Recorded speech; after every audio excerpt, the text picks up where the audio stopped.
ভারতবর্ষের বুকে এমন এক শহর যেখানে সূর্য ওঠে মন্ত্রের ধ্বনিতে আর সূর্য অস্ত যায় হাজার প্রদীপের আলোয়, যেখানে গঙ্গা শুধু নদী নয়, সে জীবন, সেই মুক্তি, সেই বিশ্বাস। এমন এক শহর যার প্রতিটা ঘাটে লুকিয়ে আছে হাজার বছরের ইতিহাস। প্রতিটা গলিতে ভেসে বেড়ায় শিবের নাম, আর প্রতিটা নিঃশ্বাসে মিশে আছে আধ্যাত্মিকতার স্পর্শ। এই শহরের নাম বারাণসী, কাশী, বেনারস, মহাদেবের চিরন্তন নগরী। আজকের এই ভিডিওতে আমি আপনাদের নিয়ে যাব বারাণসী সেই রহস্যময় ঘাট, অলিগলি, গঙ্গা আরতির ঐশ্বরিক মুহূর্ত এবং সেই সঙ্গে নানান জিনিস এক্সপ্লোর করব। তবে চলুন শুরু করা যাক। কলকাতা থেকে এখন বারাণসী আসাটা আগের চেয়ে আরও সহজ। ইন্ডিয়ান রেলওয়ের সুবাদে বর্তমানে ত্রিসাপ্তাহিক এক্সপ্রেস 22587 অমৃত ভারত এক্সপ্রেস চালু হয়েছে। এই অমৃত ভারত এক্সপ্রেস শিয়ালদা স্টেশন থেকে সোমবার, বুধবার এবং শনিবার সন্ধ্যা 7:30টায় ছেড়ে চলে এবং পরের দিনকে সকাল 7:20 পৌঁছে দেয় বেনারস। তবে আমি এই ট্রেনের ইনঅগ্রাল জার্নিতে এসেছি, তাই প্রাত ভরে নেমে পড়েছি বারাণসীতে। আমাদের চিন্তা ভাবনা ছিল আমরা গধুলিয়া চক 20 টাকা শেয়ারেই যাব, সেই কারণে স্টেশন চত্বর থেকে একটুখানি একটা সামনে থেকে হেঁটে এলাম এবং হেঁটে আসতেই টোটো পেয়ে গেলাম একটা। তিনি 20 টাকা বিনিময়ে আমাদের নিয়ে যাচ্ছে গধুলিয়া চক। স্টেশন চত্বরে যে সমস্ত অটো আছে সেক্ষেত্রে কিন্তু এনারা 300 টাকা পর্যন্ত চেয়ে বসবে। তো আপনারা অবশ্যই দুপা আগে আসুন এবং মাত্র 20 টাকার বিনিময়ে চলে আসুন গধুলিয়া চক। যদিও ঘড়িতে সময় এখন সকাল 6:15, কিন্তু চারপাশের অ্যাম্বিয়েন্স বা পরিবেশ থেকে বুঝতে পারবেন না, মনে হচ্ছে যেন ভোরবেলা, ভোর 4টে বাজে এরকম মনে হচ্ছে। হ্যাঁ, পুরো অন্ধকার হয়ে রয়েছে। বাজারের মধ্যে দিয়ে আমরা আগে চলেছি। এই দেখুন প্রচুর তীর্থযাত্রী আগে চলেছে সামনের দিকে। সকালের মুহূর্তে আস্তে আস্তে দু একটা দোকান খুলছে, তবে বাজার চত্বর দোকান খুলে গেলে বেশ সুন্দর লাগবে। কয়েক পা আসার পরে এই দেখুন একটা সুন্দর গেট আছে। এই পথে আগিয়ে গিয়ে বিশ্বনাথ টেম্পল এবং অন্নপূর্ণা মন্দির রয়েছে। তবে আমরা দশাশ্বমেধ ঘাটের দিকে আগে চলেছি। মিনিট 4-5 হেঁটে আসার পরে আমরা এসে পৌঁছে গেলাম দশাশ্বমেধ ঘাটের কাছে। সকালের মুহূর্তে, সকালেই বলছি কারণ এখন সময় ঘড়িতে 6:20। প্রচুর লোকের লোকারণ্য এবং চারিপাশে হালকা অন্ধকার। এই দশাশ্বমেধ ঘাট কিন্তু সন্ধ্যা আরতির জন্য ফেমাস। তবে সকাল সকাল প্রচুর লোকজন এসেছে, অনেকে স্নান করছে, অনেকে গঙ্গায় প্রদীপ ভাসাচ্ছে।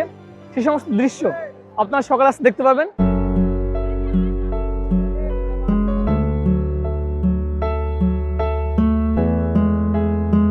ঘড়িতে সময় সকাল 7:05। ফাইনালি সূর্যোদয় হচ্ছে। ধর্মীয় আধ্যাত্মিকতার শহর এই বারাণসী। এখানে আছে টোটাল 84টা ঘাট। প্রতিটি ঘাটই কিন্তু আধ্যাত্মিকতার সঙ্গে ঐতিহ্যপূর্ণ এবং মাহাত্ম্য।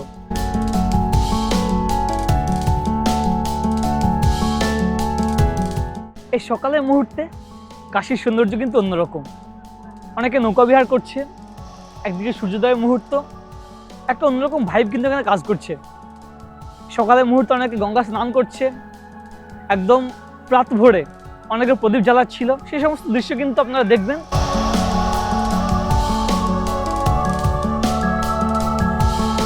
আস্তে আস্তে দিনের আলো ফুটছে এবং আস্তে আস্তে আরো বেশি ভালো লাগছে এই ঘাট চত্বর। আমরা আগে চলেছি আস্তে আস্তে কাশী বিশ্বনাথ মন্দিরের করিডোর চত্বর এবং ঘাট চত্বর দিয়ে আগে চলেছি। এসে পৌঁছে গেলাম মানমহল ঘাটে। এরকম কিন্তু আপনাকে বলছিলাম টোটাল 84টা ঘাট আছে এখানে। সকাল থেকে আমরা 5 থেকে 6টি ঘাট কিন্তু ঘুরে দেখলাম। তার মধ্যে বেশ জমজমাট ঘাট হচ্ছে দশাশ্বমেধ ঘাট।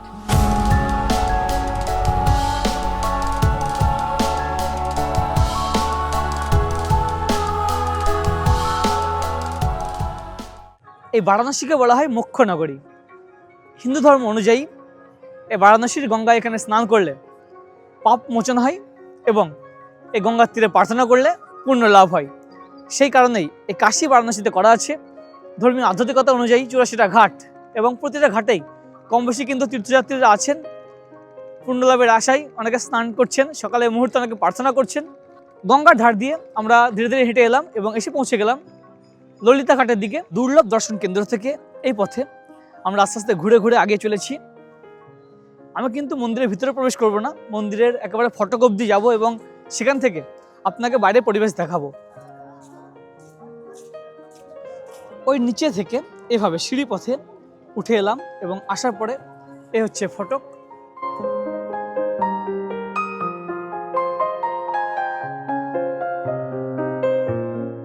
আমরা ঘাটের দিক থেকে এই পথে উঠে এলাম এবং যেনারা পুজো দেবেন, দর্শন করবেন, এরকম করে লাইন দিয়ে ভিতরে প্রবেশ করতে হবে। অ্যাকচুয়ালি এটি হচ্ছে গেট নাম্বার 1। এপাশে এই যে লাইন দেখছেন, এটি দুর্লভ দর্শনের লাইন। আর এপাশে আপনাকে দেখাই সুগম দর্শন। সকাল 6টা থেকে সন্ধ্যা 6টা অবধি 250 থেকে শুরু, 250, 300, 400 এরকম রেট আছে। আপনারা সরাসরি কম লাইন দিয়ে দর্শন করতে পারেন।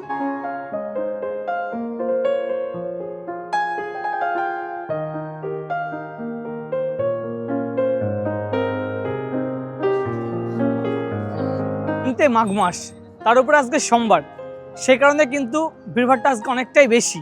এরকম ঘাটের ধারে দাদারা সব দোকান নিয়ে বসেছে। এখানে বিভিন্ন রকমের দেখুন জিনিসপত্র পাবেন এবং বোটিং করলে এখান থেকে আপনারা মুড়ি বা খাবার নিয়ে নিতে পারেন পাখিদের খাওয়ানোর জন্য। বারাণসীতে এসে সবচেয়ে অ্যাট্রাকটিভ জিনিস হচ্ছে বোটিং। এখন গঙ্গার উপরে আমরা নৌকা বিহার করব। আমরা এই নৌকা বিহার শুরু করছি মির ঘাট থেকে। এখান থেকে আমরা এগিয়ে যাবো আশিঘাটের দিকে, আবার সেখান থেকে ফিরে এপাশে মণিকর্ণিকা ঘাটের দিকে আমাদের নৌকা নিয়ে যাবে এবং ফিরে এসে আমাদের এই মির ঘাটে ড্রপ করবে।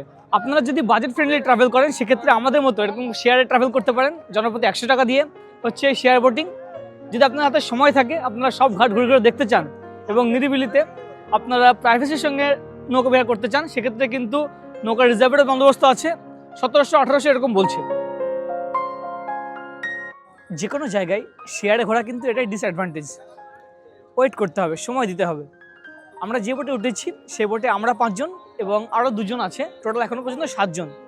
বোটের যে সাইজ মিনিমাম তো 20 জন নেবেই। আপনারা যদি মনে করেন যে এভাবে ওয়েট করবেন না, সেক্ষেত্রে একটা বোট রিজার্ভ করে আপনারা ঘুরতে পারেন। এই বোটে যাওয়ার সময় কিন্তু এই যে লাইফ জ্যাকেট আপনার নিজের সেফটির জন্য এটি ম্যান্ডেটরি। ঘড়িতে সময় এখন সকাল 10:15। আমাদের নৌকা বিহার শুরু, অর্থাৎ বোট রাইড শুরু হয়ে গেল। মোটামুটি এই কজনই প্যাসেঞ্জার আছি আমরা, 5 জন, ওদিকে 5 জন, 10 জন, মানে 12-13 জন মতো হবে। এই দেখুন এরকম ছোট ছোট নৌকা করে কিন্তু আপনারা ফ্যামিলি নিয়েও ঘুরতে পারেন। আমরা যাত্রা শুরু করলাম মীরাঘাট থেকে এবং আস্তে আস্তে আগে চলেছি। এই হচ্ছে ললিতা ঘাট, এদিক হয়ে মণিকর্ণিকা ঘাটের দিকে যাচ্ছি আমরা। এই বারাণসী ট্যুরের আপনাকে বললাম যে মোস্ট অ্যাট্রাকটিভ জিনিস এই নৌকা বিহার, এটি কিন্তু মিস করবেন না। এ দেখুন গঙ্গার বুকে নৌকা বিহার এবং চারিপাশে পাখিগুলো উড়ে আসছে, কি সুন্দর লাগছে।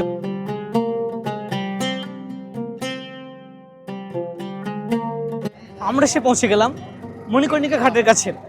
মোটামুটি এখান থেকেই আমাদের নৌকা বিহার স্টার্ট বলছে। এখান থেকে আমরা যাব আশিঘাটের দিকে। আমার পিছনে সেই মহাশ্মশান। কাশী শব্দের অর্থ আলো বা জ্ঞান। হিন্দু বিশ্বাস অনুযায়ী কাশী এমন এক শহর যেখানে জ্ঞান কখনো নিভে যায় না। এখানে মানুষ মোক্ষের পথ খুঁজে পায়। এই কাশীতে আছে মহাশ্মশান। এখানে মৃত্যু শেষ নয়, বরং মুক্তির দরজা। বিশ্বাস আছে কাশীতে মৃত্যু হলে কোনো জন্ম থেকে মুক্তি মেলে।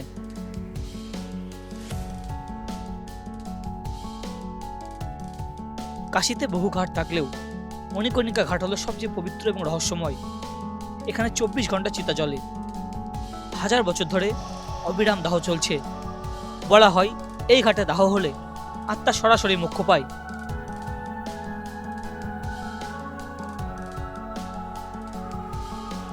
এই বোট রাইডের সবচেয়ে মজা হচ্ছে হালকা হাওয়া দিচ্ছে, মৃদু হাওয়া দিচ্ছে, বেশ লাগছে। এবং তার চেয়ে বড় কথা, বোটের চারিদিকে এরকম পাখিদের আনাগোনা।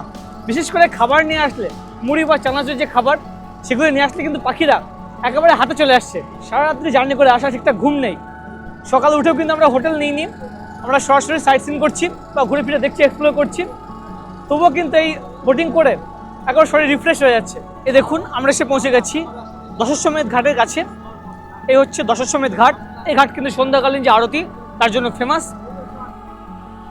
সকালবেলা এসে আমরা এই পথে এসেছিলাম এবং তারপর আস্তে আস্তে আগে গেছিলাম সেদিকে। আমার মনে হচ্ছে সকালের এই মুহূর্তে কিন্তু বোট রাইড করা পারফেক্ট। আপনারা সন্ধ্যাতে বোট রাইড করতে পারেন, সেক্ষেত্রে সন্ধ্যা আরতিগুলো দেখতে পাবেন। তবে একেবারে খুব সকালে বোট রাইড করবেন না, কারণ তখন কুয়াশাচ্ছন্ন ওয়েদার থাকে, চারিপাশে আপনার ক্লিয়ার ভিউ পাবেন না। এখন সকাল 10:30। চারপাশে কিন্তু আমরা মোটামুটি ক্লিয়ার ভিউ পাচ্ছি। দূরে কুয়াশা আছে কিছুটা, তবুও ভালো লাগছে। হালকা মৃদু হাওয়া দিচ্ছে, সেই কারণে বেশি ভালো লাগছে। এই হচ্ছে দারভাঙ্গা ঘাট, 64 ঘাট, দিনপাটিয়া ঘাট, এরকম পর পর সব ঘাটগুলি আছে।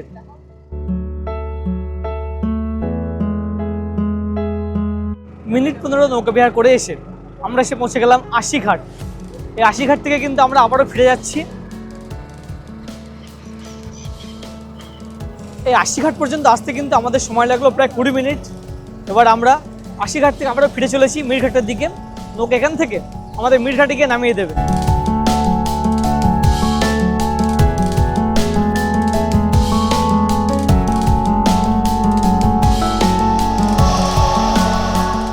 ঘড়িতে সময় এখন 10:55, অর্থাৎ প্রায় 40 মিনিট ধরে আমরা ঘোরাঘুরি করলাম। বেশ সুন্দর সময় কাটলো এবং আমরা আবারও ফিরে এলাম মিরঘাটে। একেবারে খুব সকালে আমরা এই রাস্তা পথে গেছিলাম, তখন ছিল এই রাস্তা কিন্তু অন্ধকার মতো এবং দোকানগুলি ওপেন হয়নি। তবে এখন পুরো বাজার বসে গেছে, চারপাশে দোকান পুরো ওপেন হয়ে গেছে এবং লোকারণ্য পুরো এক্সপ্লোর করে চলেছি। সকাল থেকে ধরুন সেভাবে কিছু খাওয়া হয়নি, এবার খাওয়ার পালা। যে কোনো জায়গায় গিয়ে ফার্স্ট যে স্ট্রিট ফুড সেটিকে একটু ট্রাই করা উচিত। সেই কারণে সকালে ব্রেকফাস্টে আমি নিচ্ছি ইডলি। এ হচ্ছে ইডলি, 1 প্লেট 20 টাকা। দিনের আলোতে এই গধুলিয়া চককে দেখুন। আমরা এখান থেকে যখন গেছিলাম তখন ছিল অন্ধকার, তখন আপনাকে দেখিয়েছিলাম ওই যে বোর্ড, সেখান থেকে আমরা কীভাবে গেছিলাম। প্রচুর ভিড়ভাড় দেখুন এখানে, কিন্তু চারিদিক থেকে চৌরাস্তা বলা চলে। আমরা এসেছি যেদিকে কনস্ট্রাকশনের কাজ চলছে, এই রাস্তা পথে স্টেশন থেকে আমরা শিয়ালদা বেনারস অমৃত ভারত এক্সপ্রেসে সারা রাত্রি জার্নি করে পৌঁছে গেছি বেনারস এবং সকাল থেকে সাইট সিন করছি। কোনো হোটেল নিইনি। আমাদের ফেরার ট্রেন আজকে রাত্রিতে 1টার সময় জম্মু তাওয়া এক্সপ্রেস। আপনারা যারা ফ্যামিলি নিয়ে আসবেন অবশ্যই আপনাদের উচিত একটি হোটেল নেওয়ার এবং ফ্রেশ হওয়ার এবং সাইট সিন করার। তো এই গদুলিয়া চক থেকে এর আশেপাশে আছে প্রচুর হোটেল, আপনাকে কয়েকটি হোটেলের সন্ধান দেবো। গদুলিয়া চক থেকে দশাশ্বমেধ ঘাট যাওয়ার জন্য এই যে রাস্তা, এই যে মার্কেট, গদুলিয়া মার্কেট, এটা কিন্তু বেশ জমজমাট এবং এই চত্বরে আছে প্রচুর দোকান, বিশেষ করে দৈনন্দিন জীবনে ব্যবহার করা জিনিসপত্রের দোকান, বিশেষ করে বারাণসী শাড়ি বা বিভিন্ন আসবাবপত্রের দোকান, খাবারের দোকানও আছে। আপনারা চাইলে খাওয়া দাওয়া করতে পারেন। এরপরে কিন্তু দাদা যাবে অন্নপূর্ণা মন্দির, তো আমি বাইরে ওয়েট করব এবং তারপরে কিছু হোটেল আপনাকে ঘুরে দেখাবো। এই যে ফটক, এই ফটক পথে কিন্তু আগে যেতে হয় অন্নপূর্ণা মন্দির এবং শ্রী কাশী বিশ্বনাথ টেম্পল দুটো দেখার জন্য। এই যে গলিপথ, গলিপথের দুপাশেও আছে প্রচুর দোকান। রাস্তার ধারে যাওয়ার সময় বিভিন্ন দোকান তো রয়েছে, তার মধ্যে আছে দেখুন মালাই, রাবড়ি এবং লস্যির দোকান। এই হচ্ছে মালাই, দুধের মালাই, এই হচ্ছে রাবড়ি এবং লস্যি, সবই কিন্তু 50 টাকা করে। আমি নিয়েছি একটি মালাই, মালাইটা খেয়ে দেখলাম ভালো লাগছে বেশ। এবার একটি রাবড়ি নেব। নিয়েছিলাম মালাই, মালাইটা হচ্ছে দুধের উপরের অংশ, এ হচ্ছে রাবড়ি, এটিও 50। এই রাবড়ির স্বাদ কিন্তু একটু অন্যরকম এবং একটু লবণাক্ত মতো টেস্ট, একটু কাঁচা ছানার মতো লাগে। হ্যাঁ ভালো বেশ, কিন্তু একটা অন্যরকম স্বাদ। বর্তমানে আমি দাঁড়িয়ে আছি গধুলিয়া চকেই। এপাশে রাস্তা চলে আসছে ঘাটের দিকটাতে এবং এই হচ্ছে অগস্ত্যকুণ্ড গলি। এদিকে আছে অমৃত গেস্ট হাউস, আমি সেদিকে আগেই চলেছি। এই হচ্ছে গেস্ট হাউসের প্রবেশ পথ, এই হচ্ছে এনাদের রিসেপশন এরিয়া। এসেছি এই অমৃত গেস্ট হাউসের 3rd ফ্লোরে। এই ফ্লোরে আছে এনাদের টোটাল 10টি রুম। বেশিরভাগ রুমই কিন্তু অকুপাইড, তার মধ্যে একটি রুম আপনি ঘুরে দেখায় চলুন। হচ্ছে এনাদের 408 নম্বর রুম। রুমের অ্যাম্বিয়েন্স ঠিকঠাকই আছে, বেশ পরিষ্কার পরিচ্ছন্ন করা আছে। দেখুন এটি 4 বেডেড এবং এই রুমটি এসি নন এসি উভয়ভাবেই দেওয়া হয়। এপাশে অ্যাটাচ টয়লেট। এর সঙ্গে কথা বলে যেটি জানতে পারলাম, এখানে ইন্ডিয়ান স্টাইল এবং ওয়েস্টার্ন স্টাইল পট, দুরকম পটেরই রুম আছে।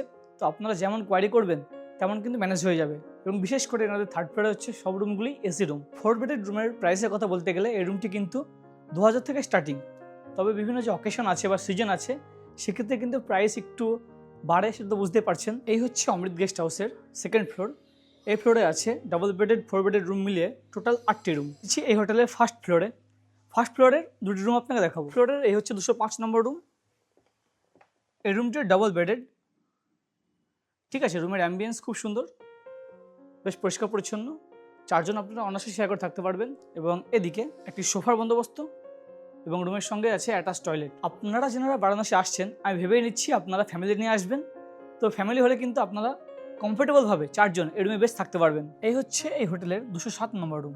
এই রুমটি দেখে আমার বেশ ভালো লাগলো, কারণ যে ডাবল বেড আছে দুটি সেপারেট এবং রুমে আছে বেশ জায়গা এবং পরিকাঠামো বেশ সুন্দর। অর্থাৎ এই হোটেলে কিন্তু বিভিন্ন ভ্যারাইটির রুম আছে। আপনারা যদি ডবল বেডের রুম নিতে চান সেক্ষেত্রে কিন্তু 1200 থেকে স্টার্টিং। তো সেরকম রুম আপনারা পেয়ে যাবেন। অবশ্যই আপনারা যে ফোন নম্বর দেওয়া আছে কোয়ারি করে নেবেন। আমি আগেই চলেছি শ্রী কাশী বিশ্বনাথ টেম্পলের 4 নম্বর গেটের দিকে। এই রাস্তাতেও আছে দেখুন একাধিক হোটেল। এই বারাণসী শহরে এসে একটা জিনিস আমার মনে হচ্ছে হাস্যকর, সেটা হচ্ছে এখানকার ট্রাফিক ব্যবস্থা। এ দেখুন লোক হেঁটে যাচ্ছে, বাইক রীতিমতো চলে যাচ্ছে, এর মধ্যে কোনো কন্ট্রোল নেই। মোড়গুলোতে কোনো কন্ট্রোল নেই। আমি হেঁটে যাচ্ছি, এপাশ থেকে বাইক, সেপাশ থেকে বাইক, লোকজন হেঁটে যাচ্ছে, তার মধ্যে বাইক, কোনো কন্ট্রোল নেই। হেঁটে যাচ্ছে 4 নম্বর গেটের দিকে। এখানে একটা হোটেল দেখলাম, এই দেখুন এই মা গেস্ট হাউসে কিন্তু রুম প্রাইস 500 থেকে শুরু দেখলাম, সেই কারণে আগে চলেছি। এই বাইরের বোর্ডে 500 লেখাটা কিন্তু আকর্ষণ করলো, 500 অনওয়ার্ডস। তো সেই কারণে আমি গেছিলাম আর কি রুম দেখানোর জন্য। তবে ওখানে গিয়ে রুম দেখলাম, রুমের কোয়ালিটি খুবই খারাপ এবং স্টার্টিং প্রাইস হচ্ছে 1200 থেকে। সে কারণে রুমও দেখালাম না। এবং মানে এটা জানানোর বিষয় যে এই সমস্ত স্ক্যাম কিন্তু এখানে হবে, আপনারা একটু সাবধানতা অবলম্বন করবেন।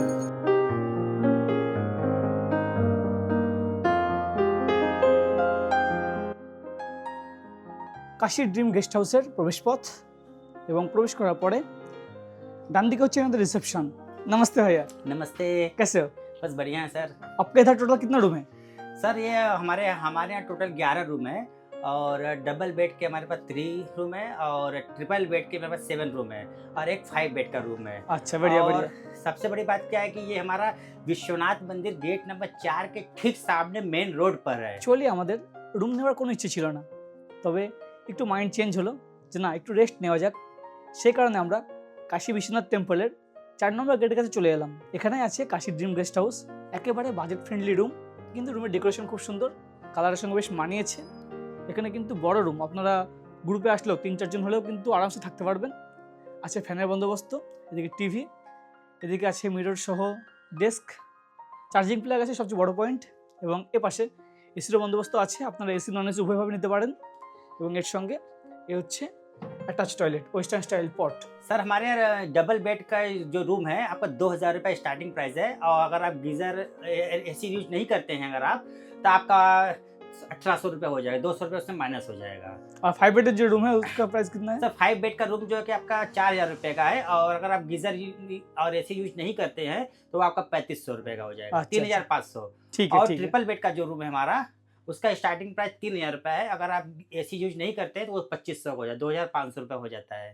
ঠিক আছে। আমাদের হোটেল এই বিল্ডিংয়ের 3rd ফ্লোরে। হোটেল থেকে বার হয়েই এই হচ্ছে মন্দিরের 4 নম্বর গেট। বৈকাল 3:15। আবারও বার হয়ে পড়লাম, খিদে পেয়েছে বেশ, দুপুরে লাঞ্চ করার জন্য বার হলাম, দেখি কি পাওয়া যায়। ফটকের পাশে আছে দুটি পরপর দোকান, একটা হচ্ছে শ্রী বালাজি সুইটস এবং মধুর মিলন ক্যাফে। এখানে কিন্তু থালি সিস্টেমে খাবার পাওয়া যায়, চলুন যে কোনো একটাতে যাবো।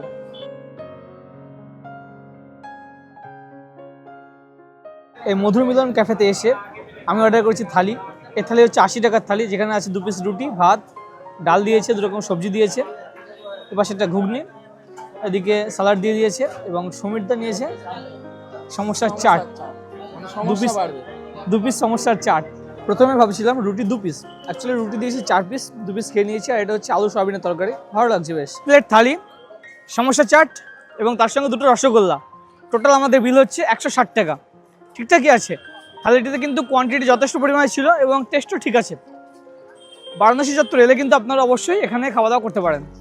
সূর্য যখন ধীরে ধীরে গঙ্গার জলে ডুবে যায় আর আকাশ রঙিন হয়ে ওঠে কমলা আর সোনালী আলোয়, ঠিক তখনই কাশী জেগে ওঠে এক অন্য রূপে। কাশীর সন্ধ্যা আরতি শুধু একটি পূজা নয়, এটা বিশ্বাস, ভক্তি আর শক্তির এক অপার্থিব মিলন। প্রতিদিন সন্ধ্যাবেলায় দশাশ্বমেধ ঘাটে গঙ্গা মায়ের উদ্দেশ্যে শুরু হয় এক মহা আরতি। শঙ্খের ধ্বনি, ঘণ্টার আওয়াজ আর বৈদিক মন্ত্রের সুরে পুরো পরিবেশ হয়ে ওঠে অলৌকিক। সে সকাল থেকে শুরু করে দুর্দান্তভাবে কিন্তু আমরা বারাণসী এক্সপ্লোর করলাম এবং বারাণসীর অলিতে গলিতে আমাদের অনেকটা সময় কাটছে। এখন রাত্রি 10টা, দেখুন গলিপথে আমরা চলেছি। অ্যাকচুয়ালি বারাণসী কিন্তু মেন রোডের চেয়ে অলিগলি এর মধ্যে আছে মাধুর্যতা।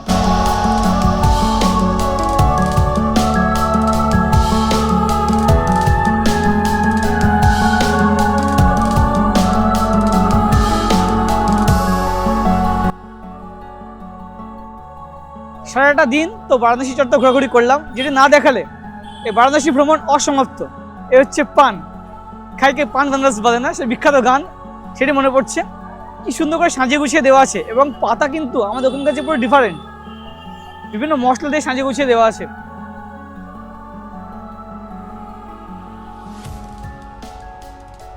তো বন্ধুরা, এই ছিল একদিনের সাধ্যমতো বারাণসী ভ্রমণ। ভিডিওটি আপনাদের কেমন লাগলো অবশ্যই নিচে কমেন্ট করে জানাবেন। আমি হোটেলগুলির নম্বর ডেসক্রিপশন বক্সে দিয়ে রাখলাম, আপনারা চাইলে যোগাযোগ করে নিতে পারেন। আজ তবে এ পর্যন্তই, সাথে থাকুন, দেখতে থাকুন। আর হ্যাঁ, চ্যানেলটা এখন সাবস্ক্রাইব না করে থাকলে আজই সাবস্ক্রাইব করুন। অনেক অনেক ধন্যবাদ।